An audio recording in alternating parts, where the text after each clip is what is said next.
굽히지 않는 펜, 그 어떤 압력에도 굴복하지 않는 비판적 언론 자유의 상징입니다. 언론 탄압에 광풍이 몰아치던 암흑의 시대, 역사 앞에 거짓된 글을 쓸 수 없다며 자신의 목숨을 걸고 오로지 진실만을 이야기하고자 했던 기자들이 있었습니다.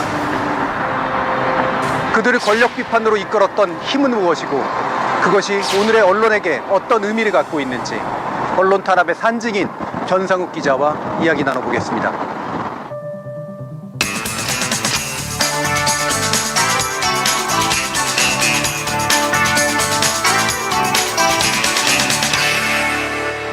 예, 안녕하십니까. 반갑습니다. 제가 뭐 여러 가지 다른 자리에서 좀 뵙다가 예. 이렇게 저희 이제 해시태그라고 하는 새로운 프로그램을 만들면서 이제 예. 처음 모시게 되는 손님이어서요. 개인적으로도 영광이고 굉장히 기분이 좋습니다. 예, 예. 저도 영광입니다. 저희가 이제 장소를 선택한 이유도 여러 가지가 있는데요. 뭐 광장의 상징성에서 이제 서울광장과 광화문 광장, 그다음에 여기가 프레스센터는 사실 우리나라 저널리즘의 어떤 굉장히 중심지라고 볼 수 예. 있고. 이 저널리즘 카페라고 부르는데 예. 모시게 됐습니다. 여기 이제 굽히지 않는 펜이라고 이제 앞에 이제 조형물이 새로 예. 생겼잖아요. 예. 저희가 이 상징 조형물을 한번 선택해 봤는데 어떻게 보세요?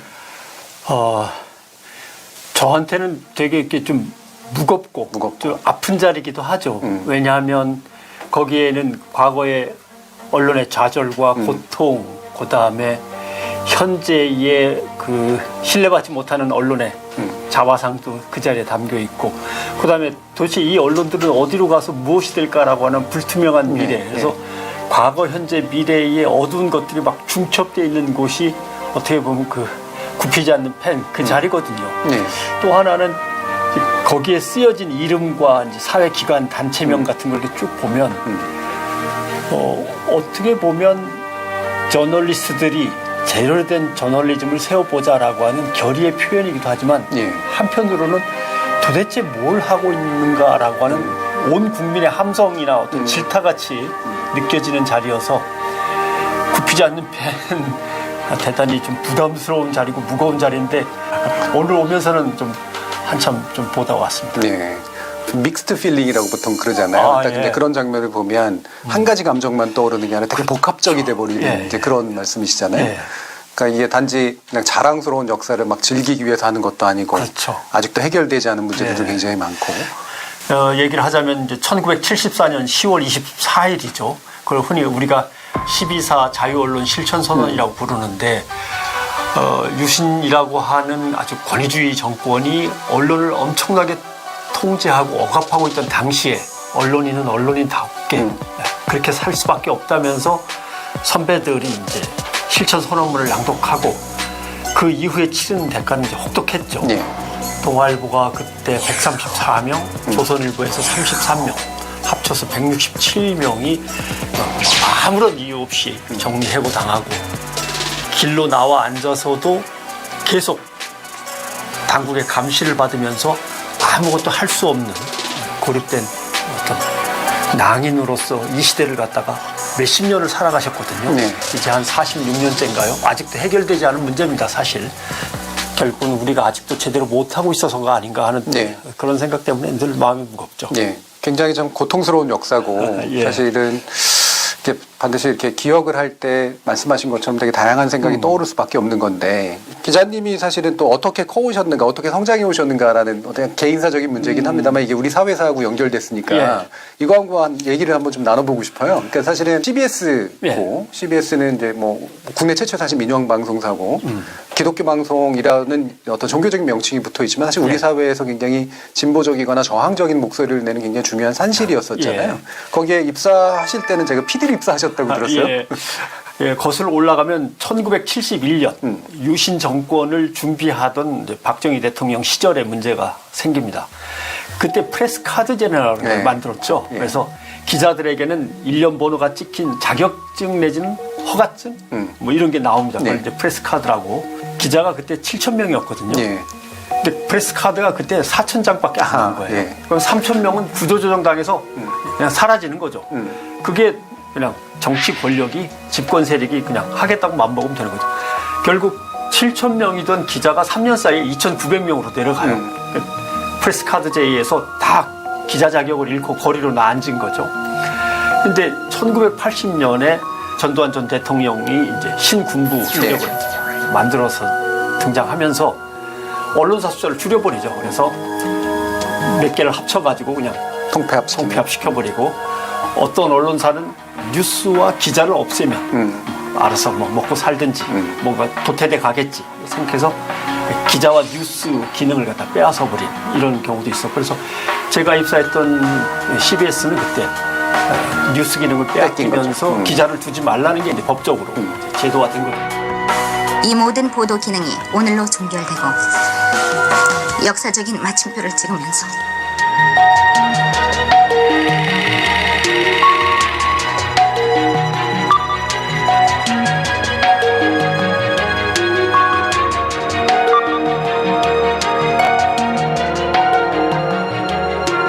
그 이후에 90년대 중반을 넘어서면서 달라집니다. 왜냐하면 언론사를 통제하던 곳에서 언론사를 자유경쟁으로 확 풀어주고 수많은 언론사가 한꺼번에 생기니까 먹고 사는 문제가 이제 가장 중요한 문제고 김중배 선생께서 그때 이제는 금권에 휘둘리는 언론 이게 이제 제일 문제가 될 거다라고 지적을 하셨던 거랑 똑같은 거죠. 그러면서 언론은 과거 관변 언론 시절에 왜곡돼 있던 걸 제대로 정상화시키지도 못한 상태에서 금권의 위압에 휘둘리는 이 생존 경쟁 시대로 바로 진입을 합니다. 그때의 모순들이 이제 지금 중첩돼서 나타나는 거죠. 권력에 대해서도 제대로 비판을 못하고 제대로 된 해결책 대안을 제시하지도 못하고 그렇다고 광고주의 눈치를 안 보는 것 같다고 광고주한테 완전히 매몰되고 독자의 클릭수만 생각하는 막 모순이 중첩된 지금의 저널리즘 모습이 이제 등장하는 거죠. 네. 지금 그래서 이제 말씀처럼 어떤 권력에 대해서 굉장히 비판적인 이제 어떤 목소리를 높였던 이제 그런 기억을 자신의 어떤 찬양을 쓴다거나 자화자찬에 써버리는 경우들이 굉장히 많잖아요. 근데 정작은 사실 그걸 하셔야 되는 분들은 돌아가셨거나 사실 굉장히 어렵게 살고 계시거나 이런데. 결국 뭐 가장 우리나라에서 오래된 신문들은 올해가 100주년이라고 해서 엄청나게 기념하고 나름대로 자기들의 어떤 자부심 있는 얘기들을 꺼내놓지만 실은 그 이면에 가려진 부끄러웠던 부분들에 대해서는 철저한 반성도 없었던 거고 어떻게 해나가겠다는 다짐도 없고 또 그것을 후배들이 넘겨받아서 계승 발전시키고 싶은 그러한 어떤 흐름 자체도 완전히 끊겨져 있는 것 같아요. 예전에는 선배들이 후배들을 다그치고 또 후배들은 선배들의 좋은 면을 본받으려고 달라붙어서 밤새 술을 사달라며 조르고 옛날 얘기를 들려달라고 하고 요즘은 온라인이 등장하고 직무가 많은 데다가 사람은 모자라니까 무슨 기사를 쓰던 뭐 거의 게이트키핑 제대로 거치지 않고 막 올라가고. 현재 언론에 사실 굉장히 중요한 문제를 짚어주신 것 같은데 이를테면 사실 언론인이 길러지는 시스템이라고 하는 이른바 도제식 시스템이었었잖아요. 그러니까 바로 선배들을 쫓아다니면서 배우고 그다음에 어떤 관습을 물려받고 하는 건데 그 안에서 사실 안 좋은 관습도 물려지기도 하고 좋은 관습이나 이제 질을 높이기 위한 노력 같은 것, 자존심 이런 게 또 물려지기도 하는 건데 이게 전반적으로 붕괴가 되면서 사실은 안 좋은 관습은 좀 남아있고 좋은 관습은 이른바 뭐 자율성이라는 이름으로 간섭하지 말라는 태도로 좀 가버리는 어떤 세대 간의 갈등 같은 것도 좀 나타나는 것 같아요. 좋은 관습이라고 하는 것은 사실은 시간도 걸리고 노력도 필요하고 하니까 고통스럽거든요. 고통스럽죠. 자기 자신을 꿰뚫어 보면서 반성하고 자책해야 되고 제대로 된 저널리즘 스쿨을 통해서 적어도 일정 기간의 기자, PD, 아나운서가 되는 코스를 밟은 다음에 각 사에서 선배들로부터 도제식 교육을 받는 게 맞다라고 생각했는데 제가 각자 도생의 길로 기사를 써내니까 엄청나게 불안한 시스템이 지금 진행되고 있는 거죠. 이게 참 불안과 혼란이 이렇게 결국 만들어지는 상황인데 지금의 이제 언론들도 사실은 권력 비판해야 된다. 그렇죠? 그다음에 우리는 저항하는 언론이다. 이런 식의 이야기들을 하잖아요. 이 말의 값에 대해서 어떻게 생각하세요? 기자는 가장 힘센 이데올로기에 도전해야 되는 거죠. 당신들의 특정 목적과 특정한 이념을 가지고 국민들의 눈과 귀를 가리는 거 아니냐. 그거를 이제 깨트려내야 될 게 저널리즘의 사명인데 지금 가장 힘센 관점, 힘센 이데올로기는 뭐냐? 라고 할 때 여기에서 이제 차이가 나는 거죠. 그거야 대통령과 집권 여당이 있으니까 거기가 제일 힘센 관점 아닐까? 라고 했는데 과연 그걸까? 아니면은 다양한 관점들을 다 두루 섭렵한 다음에 문제는 그 비중을 재야 된다는 거죠. 이쪽에서 함성이 크면 그대로 적고 저쪽에서 다시 함성이 나오면 그것도 적고 기계적 중립 상태에 놓인다든가 그냥 기사는 쏟아져 나가고 나중에 국민들한테 질타를 받는 예. 이런 체제가 갖춰져 가고 있어서 언론이 얼마나 더 버틸 수 있는 건가. 그러니까 오늘 이 시점에서 언론의 가치는 도대체 뭐지 이제 이런 회의감을 갖게 되는 거죠. 예. 결국엔 권력 비판은 수단이고 사실 그들의 어떤 옹호의 도구로 쓰여버리는 것 이런 경우들이 굉장히 많았던 거잖아요. 그러니까 이렇게 보도자료를 받아들였을 때 기자의 심정은 엄청나게 진지해야 됩니다. 왜냐하면 한국 사회에서 보도자료를 만든 다음에 기자들을 불러 모을 수 있는 힘을 갖고 있는 집단은 도대체 누군가. 그 집단은 뻔하거든요. 그 다음에 그 보도자료를 기자가 받아들고 읽은 다음에 그 설명을 누구한테 들어야 되는가? 전문가한테 찾아가서 듣고 이 보도자료에 의해서 정책이 이렇게 된다고 하는데 국민들의 입장은 어떤 건지 국민들의 이해관계는 어떤 건지를 가서 물어봐야 되는데 보도자료를 받아들고 그 보도자료를 만든 집단에 의해서 다시 백브리핑을 또 듣고 이걸 사실 확인하고 진짜 얘기한다. 예. 공들인 기사라고 얘기할 수 있냐. 이런 문제가 있는 거죠. 예. 그러니까 권력 비판에 앞장선다라고 이제 언론이 얘기하면서 그러니까 권력과의 거리두기인데 예. 실질적으로의 선택은 거리두기가 아닌 것으로 끝나버리는 경우들이 굉장히 예. 비일비재하잖아요. 그렇죠. 예. 근데 이것도 막연히 그냥 아니다. 뭐 예를 들면 언론인은 뭐 절대로 정치인이 되면 안 된다는 것도 이렇게 얘기할 수도 없는 문제도 네. 있는 건데 이 복합적인 문제 어떻게 생각하세요? 언론인은 정치권에 진출하면 안 된다, 된다에서 기본적으로는 안 했으면 좋겠다는 게 안 제 했으면 생각입니다. 좋겠다. 예. 그 다음에 또 하나, 적어도 우리 저널리스트의 세계에서 청문회는 있어야겠다.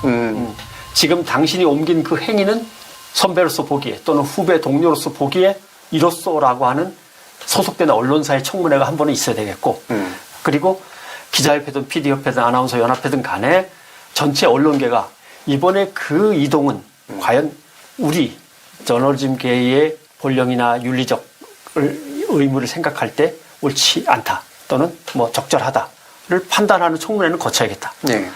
마지막으로 꼭 당부하고 싶은 건 제발 돌아오지는 말았습니다. 갔으면 갔지. 예, 예. 갑자기 어느 날 사장님이 돼서 오신다든가. 예.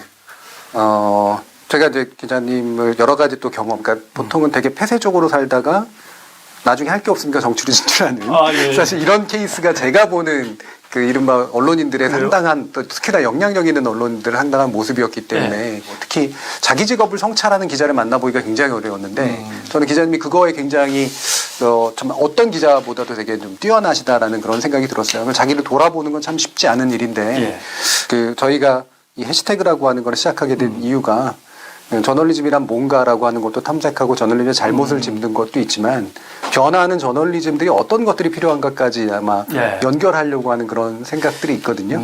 이 해시태그에 대해서 어떤 걸 부탁하고 싶으신가요? 결국은 이런 문제 제기를 하고 싶죠. 이제 옛말에 이제 천망회해 소위불루라는 말이 있어요. 하늘의 그물은 이렇게 섬겨서 있는지 없는지 모르지만 결국은 역사 속에서 다 걸러내게 된다라고 하는 건데 예전에 기자가 자기네 역할이 그건 줄 알았어요. 우리는 어떤 하늘의 그물이 되어서 잘못된 것, 부패한 것, 왜곡된 것들을 걸러낼 수 있다라고 생각을 했는데 지금은 반대인 것 같습니다. 국민의 눈과 귀가 언론을 감시하면서 언론이 설마 모르겠지라고 하는 것들 또는 언론이 슬쩍 왜곡한 것들을 다 걸러내는 시대가 된 거예요. 그래서 언론의 민낯은 어떻게 하다 이렇게 발가벗겨지고 사람들한테 다 드러나게 됐는가. 이게 이제 우리가 고민할 질문이죠. 알겠습니다.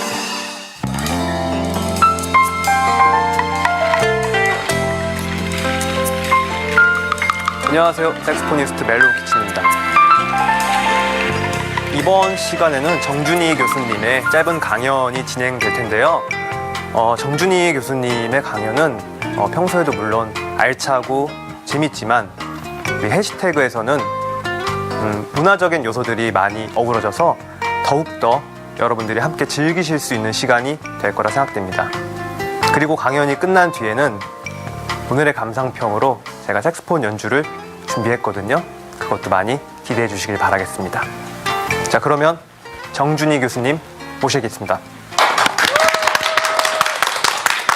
감사합니다.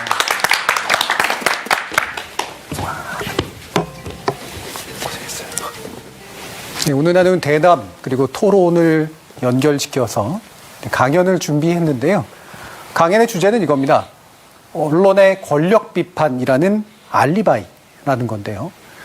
원래 알리바이라는 말은 이제 범죄 수사 용어에서 사용이 되는 것인데 현장 부재 증명이라고 하죠. 현장에 없기 때문에 그래서 면죄가 되는 것이고 그래서 책임을 지지 않는 것입니다. 때문에 알리바이라는 말은 일반적인 용어로 쓰일 때는요, 이런 면죄부 또는 변명 또는 심지어 핑계를 의미하게 됩니다. 따라서 오늘 이야기하게 될 권력 비판이라는 알리바이라고 하는 건 권력 비판을 핑계 삼아서 또는 변명 삼아서 면죄부로 삼는 언론의 행동에 대해서 한번 살펴보는 그런 내용이 되겠습니다. 언론학자들이 언론에 대해서 얘기할 때 여러 가지 이론들이 있는데요. 그 이론 중에 이제 제일 많이 꼽는 것이 이제 바로 감시견 이론이라고 합니다. 이 감시견 이론이라는 말로도 나오듯이 원래 이제 권력 비판이라고 얘기하지만 실제로는 권력 감시가 제일 중요한 거예요. 왜냐? 권력의 비판은 감시의 다양한 결과물 중에 이제 하나일 수밖에 없는 것이겠죠.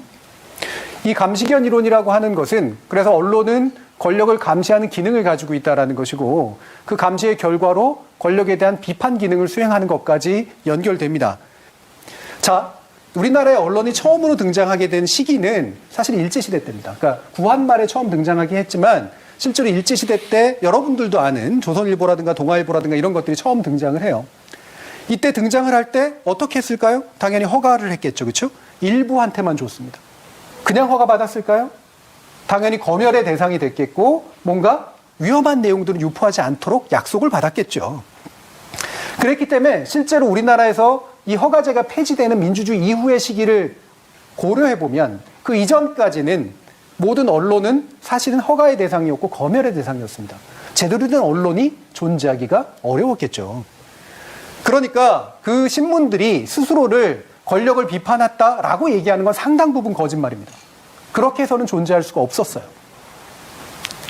이 과정에서 당연히 한국의 언론의 다수는 감시견이 아니라 구호견이라고 부르는, 가드독이라고 부릅니다. 권력을 지키고 권력에 아부하는 그런 언론만이 살아남을 수밖에 없었습니다. 그때 권력 비판 기능이라고 하는 건 소수의 양심적인 언론인 손에 달려 있었던 거예요. 대담에서 이제 우리가 만났던 변상욱 기자 같은 분이 바로 그 민주주의가 필요했던 그 시기에 바로 억압을 뚫고 목숨을 걸고 바로 저항했던 언론인이고 그때 권력 비판은 목숨을 거는 일이었다라고 얘기할 수밖에 없습니다. 자, 그 과정에서 사실은 이 권력 비판의 내용은 상대적으로 단순했어요. 뭐냐, 여러분들이 탁 치니까 억하고 죽었다라는 1987 영화에 나온 이야기처럼 그게 나중에 동아일보에서 보도가 됐습니다만 그 사실 하나를 발견해서 보도하는 것만으로도 엄청난 효과가 있었습니다. 왜? 끌려가니까. 그죠? 그리고 예를 들면 광주 항쟁이 있었던 시기에 MBC가 그때 광주 MBC가 불탔어요. 왜냐하면 제대로 된 보도를 안 하니까. 그때 내 눈으로 목격했던 사람들은 그거를 보도해주는 언론이 어디 있는가를 찾게 됩니다. 즉 그 당시는 목숨을 걸고 자신이 목격한 바를 알리면 그게 바로 권력 비판의 기능에 충실한 거였었고 그게 바로 민주주의를 위해서 굉장히 도움되는 그런 행동이라고 볼 수가 있습니다. 이런 면에서의 권력 감시와 권력 비판은 언론의 존재 이유다라고 말해도 좋습니다. 왜? 지금도 권력은 은폐시킬 수도 있고 그걸 감시해야 되고 그거를 목격한 바대로 이야기하는 것은 바로 언론의 존재 이유죠. 자, 그런데 과거의 권력이 이렇게 절대적인 힘을 행사하면서 언론은 자신의 기능을 제대로 행사할 수 없었기 때문에 필요했던 언론 자유의 이념과 권력 감시 그리고 권력 비판이라고 하는 것은 지금의 민주주의 시대에는 어떤 의미를 가질까라는 부분을 질문을 던질 수밖에 없습니다. 무슨 말이냐, 민주주의 시대 때는 이것이 불가능하거나 불필요하다라는 얘기는 아니고요. 어떻게 해야 되는가라는 문제라는 거죠. 자, 억압적 장치라고 불렸던 허가제, 인지세, 검열은 사라졌습니다. 자, 여러분들 우리나라의 방송 일부를 제외하고는 허가되지 않아요. 지상파 방송이라고 부르는 것과 그다음에 종합편성 채널, 보도 전문 채널 정도를 제외하고는 나머지는 허가의 대상이 아니라 등록만 하면 됩니다. 신문 다 등록하면 돼요. 인터넷 신문이 7,000개나 넘게 나오게 되는 이유가 뭐겠습니까? 그냥 등록하면 됩니다. 국가는 강제적으로 언론사를 폐간하거나 중지시키지 못합니다. 언론 자유를 위배하는 행동으로 되어 있기 때문에요. 자, 이런 억압적인 장치가 사라졌는데 그러면 언론의 권력 비판이 어려운 일일까라는 거예요. 옛날보다 훨씬 쉬워졌겠죠, 당연히. 그죠? 예를 들면 대통령도 세워놓고 기자회견 할 수 있습니다. 기자회견 안 한다 그러면 피한다라고 얘기해요. 장관이 제일 무서워하는 건 언론입니다. 고위공직자들은 언론을 굉장히 무서워합니다. 언론의 힘은 거기서 나와요. 게다가 이런 식으로 공개된 정보가 많이 늘어났고요. 전문화가 엄청나게 돼 있죠. 그래서 옛날에는 기자들이 전문직이었었지만 지금은 수많은 전문가들, 기자들보다 훨씬 더 많은 정보를 갖고 있는 전문가들이 있습니다. 이때의 권력 비판은 그럼 어때야 되는가라는 그런 질문을 할 수밖에 없습니다. 더 정교하고 더 합리적인 의심을 깔고 더 명확한 증거를 갖추고 제대로 된 전문적 비판을 해야지만 권력 비판이 의미가 있어진다라고 하는 거죠. 단순히 그냥 내가 본 바를 이야기한다 뿐만이 아니라 그 이상의 맥락을 갖추고 왜 비판을 해야 되고 왜 감시해야 되는가에 대해서 명확하게 설득할 수 있는 권력 비판이 필요하다라는 의미입니다. 한편으로는 권력 비판은 굉장히 쉬워졌지만 또 한편으로는 제대로 된 권력 비판은 훨씬 더 어려워진 시대라고 볼 수가 있는 것이죠. 자, 그러면 우리가 이 시대에 권력 감시를 하고 권력 비판을 어떻게 해야 되는가라고 하는 문제를 해결하기 위해서 정해야 될 한 가지 포인트가 있습니다. 그거는 진짜 권력, 내가 비판하고 감시해야 될 권력은 무엇인가라고 하는 그런 질문이 언론에게 있어야 된다라고 하는 것이죠.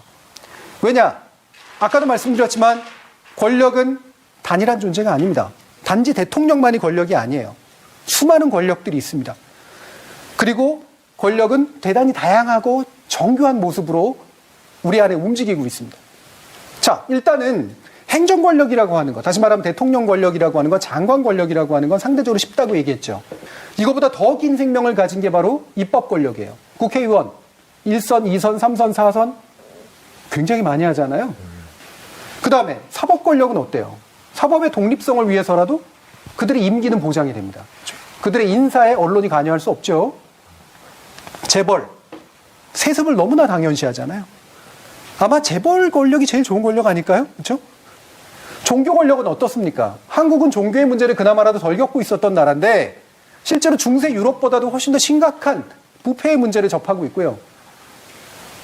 게다가 이것뿐만이 아니라 갑질, 아마 우리 시대를 관통하는 키워드일 겁니다. 여러 가지 갑질들의 형태로 드러나고 있는 미시 권력들, 이거는 비판의 대상이 안 될까요? 돼야죠. 권력 감시 중요합니다. 권력 비판 여전히 해야 되는 언론의 존재 이유입니다. 하지만 관습적으로 권력 비판이라는 명찰만을 내걸고 실제로는 자신의 저열함을 감추고 있는 것, 이 언론이 가지고 있는 문제 중에 하나가 아닌가 생각합니다. 그래서 저는 알리바이라고 부릅니다. 자신의 튼튼하지 못함을 감추기 위한 권력 비판, 이것이 바로 현재 언론을 안 좋은 곳으로 이끌고 있는 가장 중요한 이유 중에 하나가 아닐까 생각합니다. 마지막으로 이렇게 말씀드립니다. 권력 비판이라는 이름으로 자신의 근거 없음과 저열함을 감추지 말라고요. 감사합니다.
함께 이야기 나눌 내용은 표현의 자유와 언론 자유라고 하는 개념 속에는 거짓을 말할 자유 그리고 오보의 자유가 포함되어 있는가라고 하는 겁니다.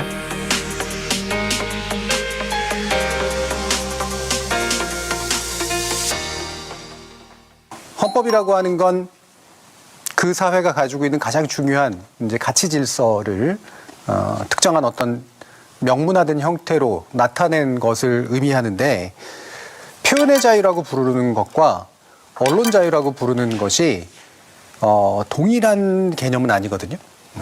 그것이 각각 가리키는 바는 일단 헌법적으로 무엇일까에 대해서 좀 생각해 볼 필요가 있죠. 기본권이라고 이제 들어보셨을 텐데, 요거를 요즘에 이제 헌법이론에서는 어디까지 얘기를 하냐면, 표현의 자유는 주관적 공권이라고 얘기를 하고요. 언론 자유는 그 안에 객관적 가치 질서가 포함되어 있다. 뭐 이런 식의 표현을 합니다. 잘 모르겠죠? 모르겠습니다. 일단 대비가 되는 건 주관적, 그 다음에 객관적 이겁니다. 그죠? 주관적 공권이라고 하는 건 바로 이런 거예요. 국가가 적극적으로 보장해 주거나 또는 침해하지 않기 위해서 노력해야 되는 것. 이게 이제 주관적 공권의 영역이라고 부르는 겁니다. 즉 표현의 자유는 개개인의 어떤 의사가 있고 그 의사가 표현될 수 있도록 국가가 막지 않거나 또는 되도록이면 격려해 줘야 되는 그런 영역이다라고 이제 표현이 됩니다. 그리고 객관적인 가치 질서다라고 얘기할 때는 그건 언론의 자유에 이제 해당할 때 그 두 번째 개념이 들어오게 되는데요. 나만의 문제가 아니라 공동체의 문제가 된다라는 거예요. 네. 개인의 자유라고 하는 건 남 생각을 할 필요가 없어요, 사실은. 예. 근데 사회적인 거다라고 하는 건 나만이 아니라 남 생각도 해야 되는 거예요. 그래서 객관화돼야 됩니다. 언론 자유가 여기서 말하는 언론 기관의 자유라고 하는 것이 객관적 가치 질서의 영역을 포함하고 있다는 얘기는 언론 기관의 자유는 종속적인 거라는 거예요. 즉 다시 말하면 국가의 민주적 질서와 안녕을 위해서 봉사하는 한도 안에서의 자유라는 뜻입니다. 그게 바로 객관적 가치 질서이기 때문에. 즉 언론 기관의 자유는 절대적인 자유가 아니라 그것이 언론 기관으로서 자유를 누리려면 그 자유의 결과가 국가와 공동체 그리고 개인에게 유리한 방식으로 작동할 수 있어야 한다는 겁니다. 뒤집어 말하면 그렇게 작동할 수 있도록 국가가 어떤 법령을 만들거나 뭔가 나름의 개입을 해야 된다라고 하는 그런 의미라는 거죠. 여기서 되게 중요한 차이가 생겨납니다. 언론 기관의 자유는 바로 이러한 제한적, 객관적 질서에 종속되는 자유임에도 불구하고 그것이 마치 주관적이고 절대적인 자유에 가까운 표현의 자유와 동급인 것처럼 해석이 되고 심지어는 언론의 자유가 이렇게 무한정 보장되지 않으면 개개인의 주관적 자유인 표현의 자유조차도 보장되지 않을 수도 있다라고 하는 공포감을 심어놓는 그런 방식으로 이야기가 진행되고 있는 것은 뭔가 잘못되어 있다라는 것이죠. 자, 그러면 객관적 가치 질서로서의 보도의 자유 내지 언론기관의 자유는 마찬가지의 문제를 어떻게 다루게 될까? 재밌게도요. 언론기관은 사실을 보도하는 데 있어서 상당 부분 자유를 제공받습니다. 사실을 알리고 공개함으로써 그것이 민주적 기능을 하는 것이기 때문에 따라서 사실을 널리 알린다라고 하는 데 있어서는 상당한 자유를 보장받습니다. 근데 중요한 건 여기서도 그렇죠? 비사실. 사실이 아닌 걸 널리 알릴 권리를 보장받는 게 아니라는 거죠. 이 부분은. 이거는 객관적 가치 질서에 아무런 도움을 주지 못하기 때문입니다. 즉 주관적 공권으로서의 표현의 자유에도 의견을 자유롭게 표현할 그런 식의 자유를 보장받고 있는 것이고 사실에 있어서는 상당한 제한이 다 따릅니다.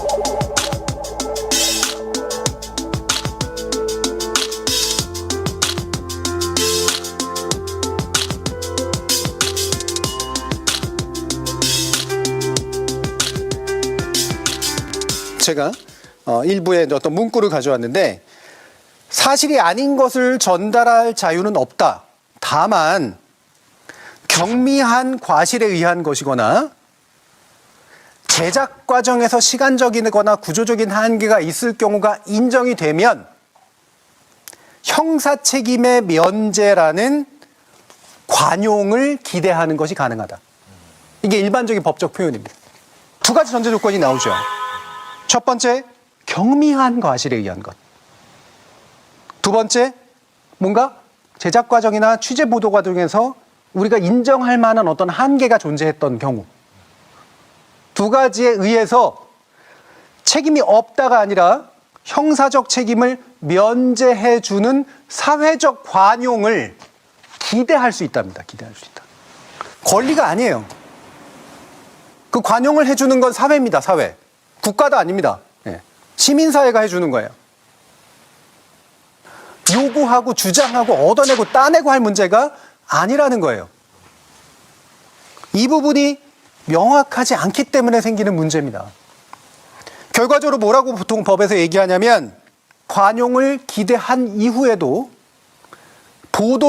잘못된 보도를 정정하거나 손해배상할 의무는 이행해야 된다라고 나옵니다. 다시 말하면 관용이 발휘가 돼서 언론기관이 다시 그런 잘못을 저지르지 말라고 그렇게 되는 순간에조차 면제되지 못할 책임이 있다는 거예요. 손해배상, 사람에게 끼친 손해는 배상을 해야 되고 잘못된 거는 고쳐야 된다 이겁니다. 그런데 우리 언론들의 모습은 어떻습니까? 마치 비사실을 전달하는 것도 자유의 영역인 양, 헌법적 권리인 양, 그거를 보장받는 것이 언론 자유이자 표현의 자유인 양, 이렇게 이야기를 하고 있고, 심지어는 절대로 면제될 수 없는 보도의 정정이라든가 손해배상의 책임조차 그거를 묻는 것이 자신들을 탄압하는 일인 양, 이렇게 만들어내고 있다는 겁니다. 뭔가 심각한 문제죠. 그렇죠?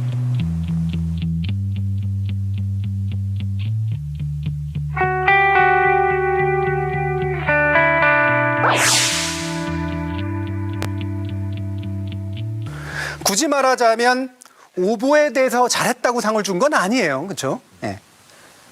뭐라고 변명하는지를 들어보죠. 첫 번째, 인천국제공항공사에서 단톡방에 나온 소리질러 뉴스 아시죠? 상 받았습니다. 이달에 최우수상 받았어요. 뭐라고 얘기하냐면 부분적인 사실의 잘못은 있을 수 있으나 전반적으로 청년들의 어떤 공정에 대한 요구의 목소리를 담아내는데 굉장히 좋은 기여를 했다. 이러면서 이제 상을 줬습니다. 자, 정의연의 수상한 술값 그래가지고 했던 보도는 이달에 기사상을 내부에서 받았고 관련된 대학 동문으로부터 언론인상을 받았습니다. 그 이유는 시민단체의 회계 부정의 가능성을 처음으로 보도한 것에 대해서 인정한다. 이거예요. 자, 이 두 가지가 정말 솔직한 이야기일까? 수상한 이유일까라는 거예요. 두 가지 다 굉장히 많이 읽힌 겁니다. 그래서 그 각각의 언론사가 시장에서 차지하고 있는 지위를 올려줬어요. 심지어는 다양한 광고비가 있었겠죠. 그렇죠? 네. 자, 이거는 겉으로 내건 것도 문제지만 속에 있는 이유도 문제인 건데요. 겉으로 내건 건 의혹의 가능성, 그렇죠? 회계 부정의 가능성, 그 다음에 청년들의 어떤 공정함에 대한 요구, 이런 겁니다. 자, 이 겉으로 말한 것을 인정한다 손 치더라도 이것이 성립하려면 사실에 근거를 하고 있어야 되는 거잖아요. 취재와 보도의 것으로 먹고 사는 사람들이 자신의 취지와 의견을 뒷받침할 수 있는 사실이 잘못된 상태에서 그 의견과 취지의 방향성을 인정해달라, 그리고 인정해서 상을 주는 것, 심각한 문제가 있는 겁니다. 두 번째로, 이게 또한 정작 속셈이 아니라는 겁니다. 핵심은 유명해지는 거예요. 흔히 연예계에서 이런 말 있죠? 나쁜 악명이라도 떨치는 게 아무도 주목하지 않는 것보다 낫다, 이겁니다. 네. 이른바 이름이 알려지는 것은 그게 나쁜 의미로 알려지건 좋은 의미로 알려지건 일단 자본이 되는 세상이에요. 주목 자본이라고 저는 부르는데, 특히나 온라인 세상에서는 이게 굉장히 큽니다. 논란이 되고 의혹이 되고 아까 제가 말씀드렸던 것처럼 정파적 이유로 그거를 사실과 무관하게 지지하는 그룹이 있는 한 이거를 보상하려고 하는 언론의 행동은 멈추지 않을 거라는 거죠. 이미 그렇게 넘어가 있습니다.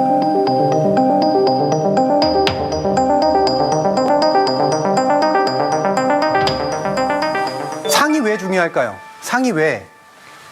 지들끼리 주는 상인데 자기들끼리 주면 됐지 뭐가 중요할까요? 자기들끼리 주는 상이어서 중요합니다. 왠지 아세요? 우리가 전문직이라고 부르는 영역, 전문적인 역량과 기능을 갖춘 영역은 대중이나 소비자의 평가가 아니라 동료들의 평가가 중요합니다. 전문직이라면 또는 적어도 자신의 전문적 역량이 존재한다라고 보호받으려고 한다면 대중들의 평가와는 다른 명확한 그리고 상당히 높은 질적 기준이 필요로 합니다. 바로 어떤 상이 그 전문직에서 주어지느냐, 어떤 누군가가 높은 지위를 가지고 있느냐, 누군가가 높게 평가받느냐가 그 직업 집단의 퀄리티, 질을 보여줘요. 그리고 그게 대중들의 평가에 비해서 확실히 뭔가 선도하는 요소가 있어야 됩니다. 결국은 전문가들의 핵심은 여기에 있는 거예요. 독자적인 지식과 역량을 가지고 당신들의 평가가 아니라 우리들의 평가가, 그리고 우리들의 규제가, 우리들의 윤리가 당신들이 가지고 있는 것보다도 높은 기준이기 때문에 따라서 우리는 이른바 퀄리티 컨트롤을 하고 있어 라고 얘기할 수 있어야 되는 거예요. 그런데 현재 인정되고 있고 격려받고 있는 게 뭐냐는 거죠. 가장 기본적인 사실조차 틀린 게 논란을 야기했다는 이유로, 트래픽을 많이 올렸다는 이유로 격려받고 인정받고 있다라면 그것이 가진 시그널은 두 가지입니다. 하나, 내부적으로 보면 열심히 장인 정신으로 기사 쓸 필요 없어. 논란될 기사만 하나 물어와. 이거예요. 내부적으로. 외부적으로 뭐겠습니까? 우스워 보이는 거죠. 아니, 우리도 아는 사실을 틀린 걸 가지고 상을 주고 있다니 쟤네들 전문가 맞아? 라고 생각하게 만드는 겁니다. 여기에 아까 말했던 무슨 관용을 기대할 것이며 언론의 자유나 표현의 자유라고 하는 아주 깊이 있는 헌법 이론까지 될 이유가 뭐가 있냐는 거죠. 스스로가 이미 붕괴시키고 있는데, 이미 질을 떨어뜨리고 있는데, 수많은 욕을 먹을 일을 그 직업 집단이 스스로가 하고 있다라고 하는 것, 대단히 불행한 거 아니겠습니까? 그런데 언론의 자유를 탄압한다, 표현의 자유를 옹호하는 어떤 집단에 대해서 국가 권력이 또는 시민들이, 심지어는 시민들이 테러를 가하고 있고 압력을 가하고 있다 라는 대단히 정신 나간 소리를 하고 있다라는 거 개탄스럽지 않을 수 없습니다. 지금 언론은 어떤 길을 걷고 있을까요? 이미 스스로가 대중들도 사실은 그냥 클릭만 많이 했지 인정하지 않는 걸로 상을 주고 있으면서 자신은 아티스트인 척 하잖아요. 장인인 척하고 전문가인 척 하잖아요. 왜 우리를 침범해? 왜 우리를 니들이 평가해? 이런 식의 얘기를 하고 있잖아요. 최악의 혼합이 만들어져 있는 거죠. 결국은 거기에 대한 대응은 시장이라면 시장의 질서를 잡아야 됩니다. 잘못된 상품을 유통시키고 있고 이렇게 불량률이 높은 상품을 유통시키고 있는 시장이라면 공정거래 질서를 잡아줘야 돼요. 기존까지 요구했던 관용을 기대할 수 없습니다. 또 한 가지, 소비자들이 평가해야죠. 나쁜 상품 쓰면 안 됩니다.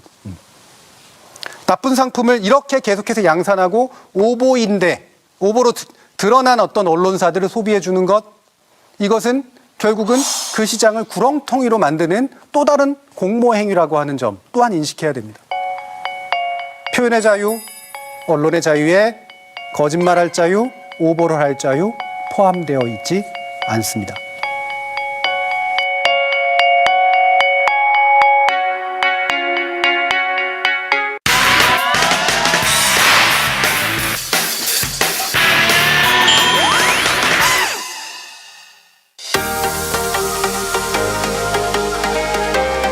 스튜디오 토크를 통해서 짜깁기 저널리즘 그리고 이제 가짜 저널리즘의 실제 문제들을 좀 알아봤는데요. 지금 시간에는 과연 이런 짜깁기 저널리즘이나 가짜 저널리즘이 어떤 배경에서 만들어지고 있는 것인가, 그리고 그것을 극복하기 위해서는 무엇이 필요한가라는 부분에 대해서 논의를 좀 진행시키고자 합니다. 핵심이 되는 건 하나는 기자들은, 그리고 최근에 이제 언론 환경이라고 하는 건 더더욱이나 뉴스거리를 목말라 하고 있다라는 것이고요. 그래서 무엇이든 뒤져서 잡아내고 찾아내고 하려고 한다라는 거고, 두 번째는 그 과정에서 단순히 잡아내고 찾아내는 게 아니라 자신들이 원하는 방향으로 세상을 그리어서 보여주고 싶다라고 하는 욕망이 숨어져 있다는 겁니다. 따옴표 저널리즘, 그다음에 짜깁기 저널리즘, 사실 이제 좀 유사하고 헷갈릴 수가 있는 것들인데, 따옴표 저널리즘은 주로 이제 사람의 발언을 가지고 오는 것이고, 그 사람을 발언을 가져올 때 대체로 무비판적으로 그것이 어떤 맥락에서 어떤 의미로 나온 것인가를 판단하지 않고 무비판적으로 들어다가 옮기는 그런 식의 좀 다분히 수동적인 과정을 우리가 주목을 했던 겁니다.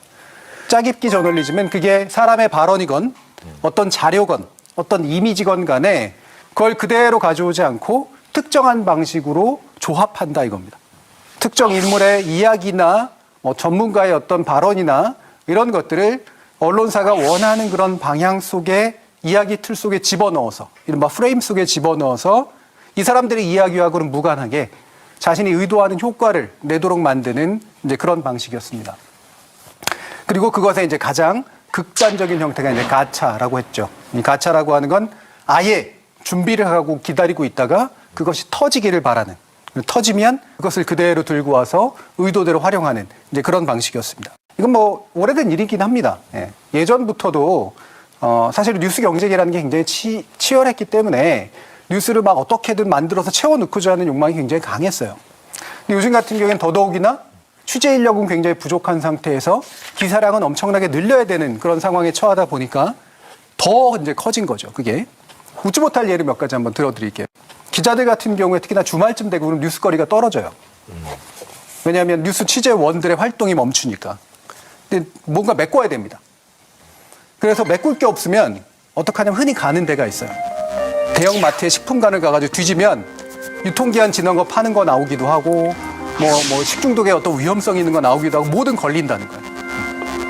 그래서 제가 아는 분이 그래서 오늘도 뉴스거리가 없다. 자, 어쩔 수 없다. 가자. 털자. 이러고 갔는데 너무 깨끗했다는 거예요. 그 뉴스를 집어넣기로 다 하고 다 들고 카메라 들고 난리법석 치고 그랬는데 너무 깨끗해서 뉴스거리가 없었다는 거예요. 웃지 못할 일이죠. 털면 털리는 뉴스 소재들은 어디든 존재한다는 겁니다. 대표적인 게 바로 방금 얘기했던 이런 먹거리 같은 뉴스이기도 하겠지만 뭐 예를 들면 정치인에 관련된 거 주변 털면 뭐든 안 걸리겠습니까? 자, 여기서 문제가 되는 건 그래서 그 사람의 이미지를 좌지우지하는 키가 몇몇 저널리스트들 손에 쥐어져 있다는 겁니다. 이미 그 집 지을 것들은 다 마련이 되어 있는데 그중에 기둥 몇 개는 이미 세워놨어요. 거기다가 대들보나 석가래나 이런 것들을 세울 재료들이 필요해. 빈 구석들이 있어. 그럼 나가가지고 그걸 주워오라고 얘기를 하는 거죠. 대표적으로 SNS 같은 데가 바로 그런 겁니다. 커뮤니티, 온라인 커뮤니티나 SNS 온갖 이야기들이 오고 가는 것이기 때문에 거기서는 쓸만할지 아닐지는 모르겠지만 적어도 설계도에 부합하는 건축자재들이 있다는 거죠. 그걸 들고 와서 집어넣어서 그림을 완성해버립니다. 굳이 비교하자면 폐건축자재가 널려있는 옛날 공터 같은 깨진 벽돌도 있고, 그렇죠? 옆에서 이제 집 무너뜨려가지고 만들어진 그런 식의 자재들도 있는 그런 곳이라는 거죠. 거기서 뭔가를 들고 와서 설계도를 완성시켜버립니다. 또 한 가지가 바로 이제 시나리오가 있고 연기자가 있고 대본이 있다는 겁니다. 시나리오를 짜놓고 대신 자기가 직접 연기할 수가 없어. 감독이 직접 연기할 수가 없기 때문에 연기자가 필요해요. 여기에 전문가들이 동원이 됩니다. 데려다 놓고 얘기를 시키면 사실은 그냥 다 흘러나가는 이야기고 그중에 시나리오에서 대본에 적합한 이야기들이 나오면 그거를 딱 따서 그 사람의 의도와는 무관하게 시나리오 안으로 집어넣는 거죠. 그렇게 함으로써 결국 완성된 그림들이 만들어지게 되는 겁니다. 여러분들이 TV나 이런 것들 많이 보시겠지만 저도 이제 전문가로서 불려나가서 인터뷰도 하고 뭐 얘기도 하고 그런 경우들 되게 많은데 점점 꺼려지는 이유가 여기에 있어요. 이분들이 내가 가지고 있는 전문 지식이 필요해서 나한테 물어보는 건지 아니면 연기자로서의 역할과 제대로 된 대사치기가 필요한 건지. 그러니까 저도 이제 점점 인터뷰를 거부하게 되는 경우들이 많이 생기는데 거부할 때마다 속으로 거슬리는 게 있습니다. 혹시라도 날 미워하면 어떡하지? 나중에 굉장히 나에 대해 안 좋은 기사를 어디선가 찾아서 쓰면 이 상황을 어떻게 내가 극복할 수 있지? 라고 하는 두려움이 솔직히 없지 않아요. TV에 얼굴 나오고 싶은 전문가도 있지만 나오기 싫음에도 불구하고 잘못 다뤄질까 봐 응해버리고 마는 경우들도 상당히 많이 있다는 겁니다.